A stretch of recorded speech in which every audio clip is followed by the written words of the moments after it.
to do, Modified Family? We outside.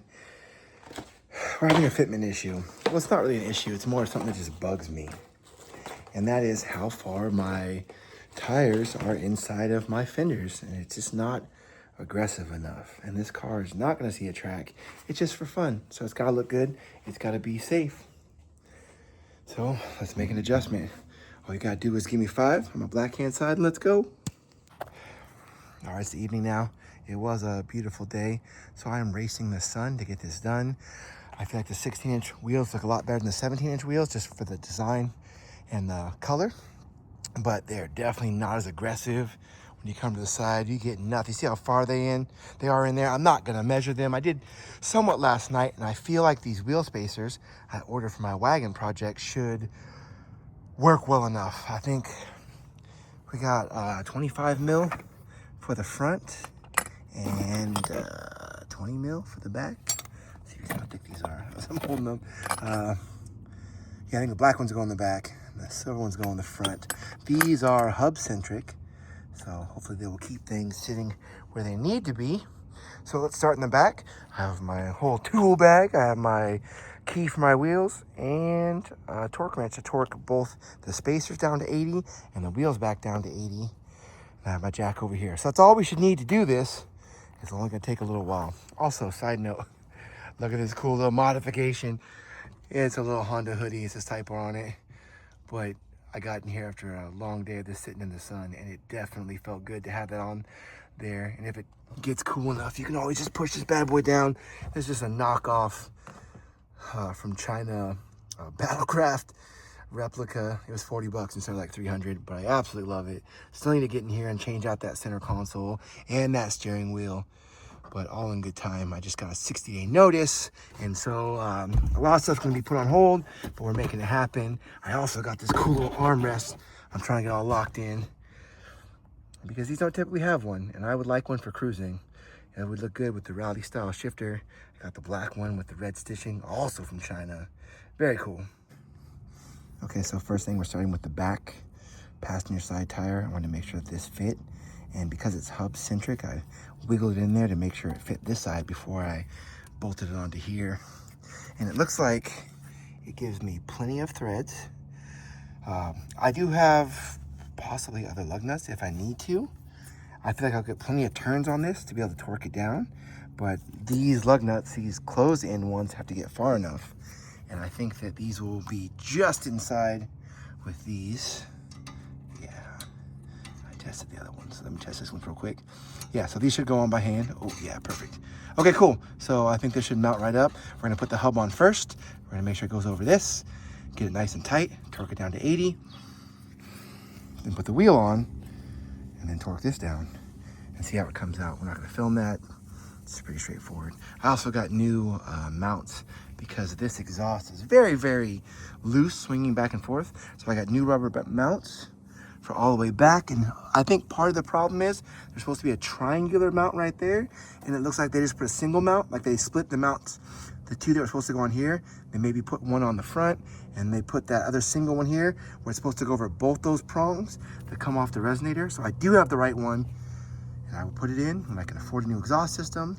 That's what I was gonna spend the money I got from selling my EK on, but once I found out I had to move, the plans changed. But I can get these wheel spacers on. I didn't have to spend any extra money. I already had these for my Civic wagon. I was gonna put them on, but because they're the same wheel spacing, they're hopefully gonna correct my issue here. This is a pretty good angle, all man boob and wheel hub. All right, yeah, we are still on 80 from the last time we did this. And these are just 19 mil. Come on, let's go this way.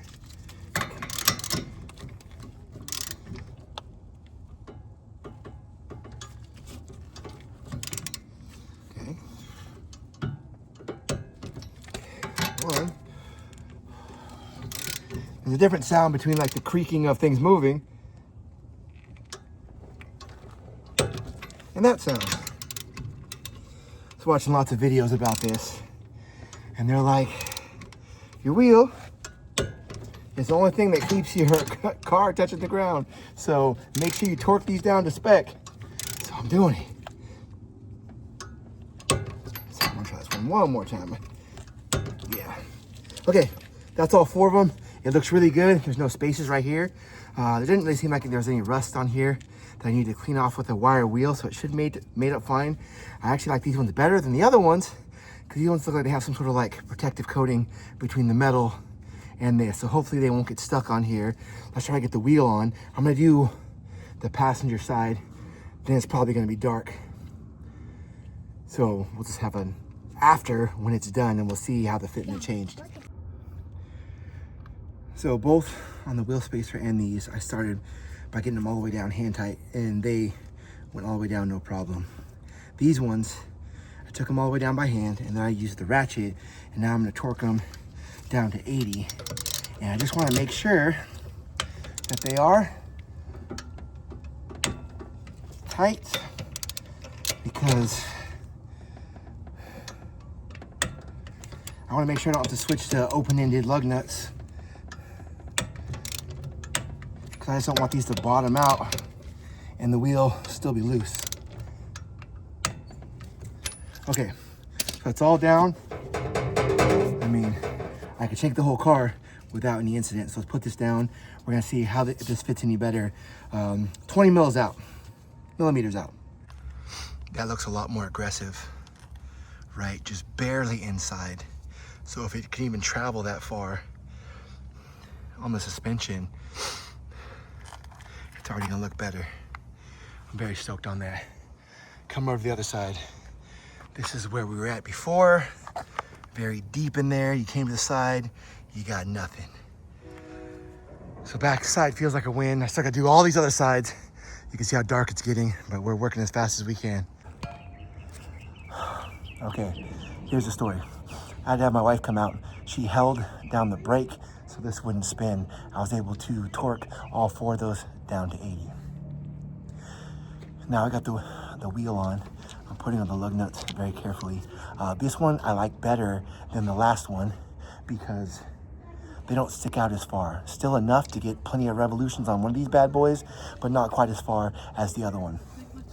But the other day, I was going to work. I was carrying my dress clothes and my dress shoes. I put my clothes inside my work car, and then I dropped one of my dress shoes, and it fell down here into the storm drain with red balloons and clowns and everything that could be down there. And also the energy drink I dropped the other day that fell out of my car. So I'm on my stomach. I'm still in my street clothes like this. I'm on my stomach. I have a broom, I have a trash grabber, and I am fishing for the shoe. And it took me a darn 10 minutes, but I got it out. So let's get this wheel the rest of the way on. It seems super snug, like it shouldn't be a problem. And I'm being mindful of the gap here. So you got all of them hand tight first. Perfect, and then I will ratchet them down. And then when I sit the car down, I will torque them all to 80. So this is gonna be quick. It's on, this is on. I only have 4 lugs, so it's more of a cross pattern than a star. But I put the hub on the same way. And when I went to take these lug nuts off, one of them came off pretty darn easy, which kind of made me worry. That first one, okay, cool. So after I get these on, I'm gonna take this for a little drive. I'll take both sides on, and it'll be even darker. But I'll turn on my light for my camera.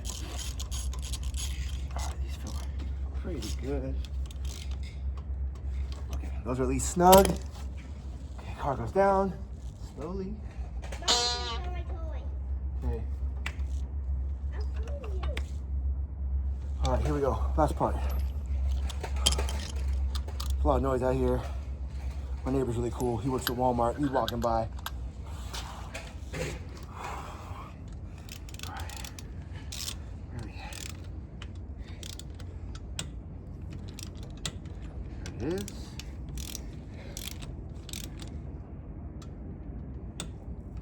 That's the sound we want for 80. I think that's what you're supposed to do. When you put tires on, you torque them to the recommended amount, drive it for a little while, and then just double check it real quick to make sure they're all tight. And that probably would have prevented that one singular one from being loose. I feel like that is pretty darn solid. I like the space above. I might actually get bigger tires when these wear out, just to take up more of that gap. But the fitment is now more in line with what I wanted. So I mean, like, it's just barely inside. Let's cruise on the other side for another comparison. Like, same kind of angle, tires gone. Now you can see it. But yeah, I'm gonna hit these other two sides in the dark and then test drive, retorque them all, see how it looks at the end. It is a little dark out here, but they seem to be fine. Brake clearance wasn't an issue. I went around and just made sure they were all torqued and they all felt really good. Got a little click out of all of them. But yeah, substantially better. This makes me happy. I still need to fix that VTEC gasket so I can get above 4,000 RPMs. I can smog this bad boy, so we are working on it. The time is growing short because of needing to move soon, but I'm definitely working on it. So we started this at about 7:26 and I finished this about 8:10. So that's how long it took me. I don't think that's too bad because you're pretty much doing everything double, because you gotta take the wheels off and you gotta torque down the spacer to the hub, then torque down the wheel. But yeah, not super bad. But Modified family, thank you for coming along. I think wheel spacers are a great idea. They're safe. They're not being used on a track. And I will check them anytime I check the tires to make sure everything's looking good. If I feel any weird vibrations or anything, I will make sure to check them as well. But just on my short drive, just back and forth, I hit some circles to the right, circles to the left, just turned as hard as I can. And I didn't have issues with the tires rubbing before. I didn't really go off anything extreme, like any bumps or curbs or anything that would test how far my suspension travels, but I don't think it'll come up enough where it's gonna hit. All right, Modified family, peace. So you wanna know just what I